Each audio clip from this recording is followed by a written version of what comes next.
Sir, it's an honor to have you here. Let me begin today's discussion with the United States of America. We see in the news as of recent that the President of the United States, Donald Trump, and media mogul Rupert Murdoch are at each other's throats. I'll give you the news as it goes.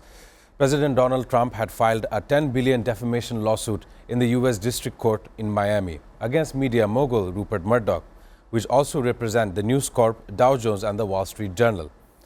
The lawsuit coincides with Trump directing the Department of Justice to seek the release of Jeffrey Epstein's grand jury transcripts for a push from the Republican for transparency. This is the first major lawsuit by a sitting U.S. president against a major media figure and a media outlet. I want to get the attention of Mr. Saleem Samad. Western media is facing an issue of the President of the United States against major media outlets. How do you see this development?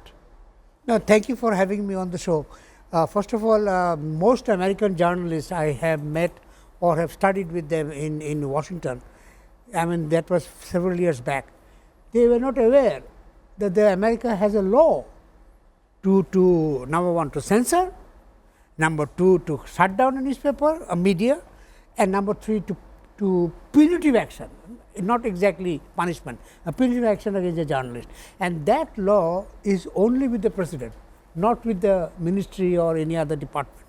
So that has been, he has taken that opportunity as a president of the United States to take a punitive action against Dow Jones, especially against the newspaper which is called the Wall Street Journal. Wall Street Journal. I mean, one of my most favorite newspaper, but it's very expensive. But anyway, that is how he has been able to take action against it. I mean, most Americans doesn't believe that America has a law to curtail freedom of press. I mean, of course, third world countries like Bangladesh or India or Pakistan or China, or you just name any country, we have repressive laws to suppress media, but this is also very interesting that this actually was first came into light during the publication of the secret Vietnam War documents. Yes. If you remember, that those documents when it was published in Washington Post and simultaneously in New York Times. New York Times was banned. That was successfully done, but by the time they had been able to avoid, and Washington Post continued to publish those Vietnam secret war papers. So you can understand that the situation is not as normal as we see about the United States of having freedom of expression. So that is something which is not favorable. If United States does something like what has been doing, especially the president, of course the third world countries, the countries like Bangladesh or whatever number of states in Africa or Latin America, the head of state will do the same thing. Of course, yes, United States is looked up to as the global dominant power. First of all, they see it as an example. If they can do it, we can also do it. That's a very dangerous precedent. Of course, earlier on, this wouldn't be the only instance where Donald Trump has challenged the media or is going against major media figures and outlets. Earlier on, we've seen Donald Trump being very criticisms of CNN as well. In the recent escalation between Israel and Iran, Donald Trump's remark against those two countries, and it was a comment that Donald Trump made that CNN is posting fake news and news that is not in coordinates with the current administration. I just want to come back to you regarding that issue. I just want to add Please, one sir. single line, that it is also very interesting to understand that Donald Trump during his previous tenure, he had banned CNN, New York Times, several other media not to come to the White House for his press briefing. So they were banned in the White House. They were not banned in the State Department or other department. But this trend is not very conducive for freedom of press. Let's have a look into what we know as the greatest humanitarian disaster. Let's look at this. According to the Committee to Protect Journalists CPJ, as of July 9th, that at least 186 journalists and media workers, including 178 Palestinians and 2 Israelis, were confirmed killed during the conflict's first 20 months. This is, of course, between Israel and Gaza. The updated figures from July 18 show another 184 confirmed deaths. In addition to this, at least 25 Palestinians were killed and more than 70 injured when Israeli forces opened fire in a crowd of starving civilians in the southern Gaza city of Rafah, according to various medical sources. Mr. Saleem Samad, you are a veteran journalist and you have seen many instances of violence towards journalism. This ongoing war, which has now casualties well above 58,000, how do you see this ongoing Israel and Gaza issue? Before I touch on further breaking news. Thank you. First of all, the death of journalists' legacy goes far beyond in the Second World War. There was a maximum casualty because the Second World War was all over the world, in Japan, in Southeast Asia, of course Europe, most of the Europe, and of course it has spread to other countries, even the Arab. The maximum photographers, mostly photojournalists, where they were attacked and they were killed during the Second World War. So that is an issue, and then the different laws and different rules and freedom of press, these issues has come after that World War.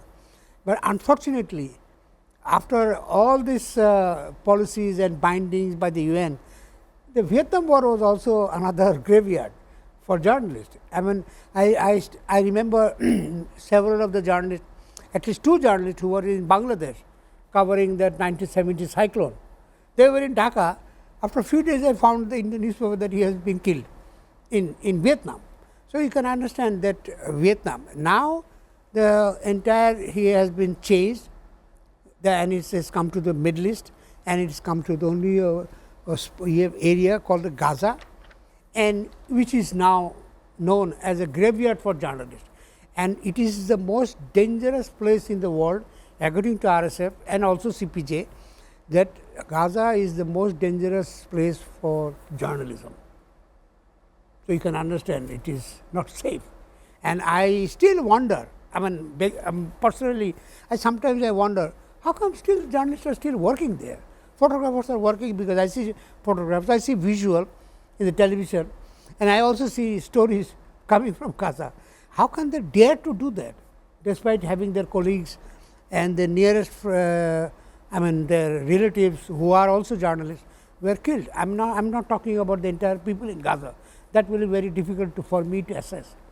But coming to you will be also, I would not use the word happy, but the global international media has come together for the first time after a long 1 year of war in Gaza, like CPJ, RSF, IFJ and other organizations. They have come together to make a draft, and they have signed, and then it is published, condemning the number of deaths of the journalists.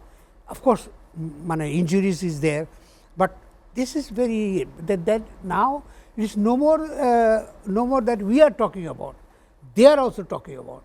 Such an aggressive attack by Israel definitely opens the world into how the Israel is dealing with Middle East. I'll first come to Mr. Saleem Samad. As you know, Israel has been having escalations in 12-day war with Iran, and in recent times they have shown provocation with Lebanon, and in very recent time we see how it has attacked Ministry of Defense in Syria. Sir, I would like to come to you. How do you take on this matter with Israel? Thank you. First of all, we have to understand who is a Druze. Druze, a Muslim sect, which is an offshoot of the Ismaili community. Yes. Okay, I bumped into one Druze journalist in the West, and he was telling me about his religion and practices, and then I found after a few days that he's very secretive. He doesn't want to. I said, can I have your, the most okay, let's not mention the holy book or whatever. Druze are very prominent they are like the Marwadis, they are like the Gujaratis, they are like the Punjabis. They are very influential people, not only in education but in everything. And of course, the Druze community in Israel had been able to convince the Israeli government, the parliament, especially the parliament, to amend the law that not only the Jews will be in the IDF, but Druze will also have to be allowed to participate. So there are a huge number of Druze who are in the IDF military, And of course, the Bedouins that we talk about, the Arab Bedouins, they are also there. So you can understand they have a lot of influence in Israel, and that is one of the reasons the Israel has taken to support their. I mean, Druze are also in the parliament. There are about nearly 20 of the members from the Druze community and Arab communities, especially Bedouin also is there. Indeed. And Arab Muslims are more influential than the Druze and the in Israel. I mean, so I know this is what I found. I mean, doing a research. So that is one of the reasons that Israel took an opportunity to attack Damascus, the military establishment, so that to protect, to let them have a confidence that we are with you. We will not allow the third force to number one, massacre, atrocities, and the persecution of the Druze in Humayda. So you can understand the situation is very different. And Israel only few weeks back had met one of the topmost, the foreign minister of Syria in Tel Aviv. Yes. So it is not very surprising, and of course it is. I was surprised to see that despite having a relation with the foreign minister, and they decided to have some sort of a bilateral relationship, not necessarily recognition by Syria, and then within a week they bombed, attacked the defense ministry, yes. and of course the Syrian forces. And Syrian forces, of course, you have to also understand the Syrian force, since they came to power, they have been persecuting all the who are non-Sunnis. So that is also very important, that non-Sunnis have already been persecuted. Every check post and every place, and looting, and of course rape. And today you will find the Americans have also mentioned about the rape and the looting and the arson. So you can understand the situation is not very good, and it is, of course, Israel took. I mean, this is only Israel who can do that. No, there is no other country. I don't believe they will go to another country and exactly.